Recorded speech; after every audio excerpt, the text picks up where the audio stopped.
குல்பி எனக்கு பிடிச்சது. குல்பி ஐஸ் கொடுப்பா. காசு இருக்காப்பா? காசா எத்தனை வரை இரு.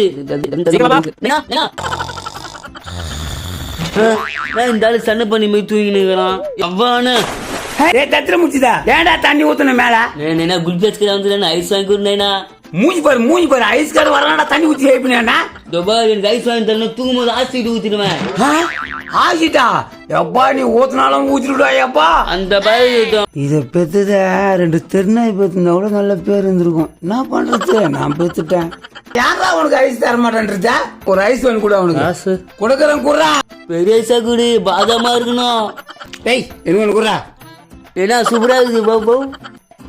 சூப்பரா இருக்குது ஐஸ், சாப்பிடறதே தெரியல.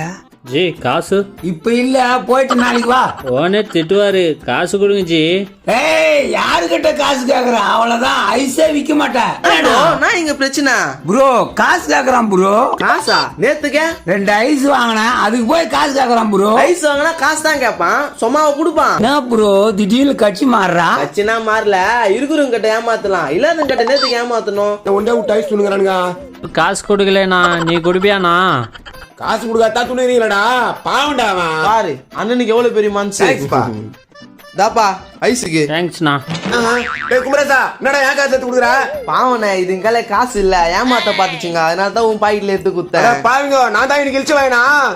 இது போல கஷ்டப்படுறோம்னா ஏமாத்தாதீங்க, வாங்க நம்ம வேலையை பார்க்கலாம்.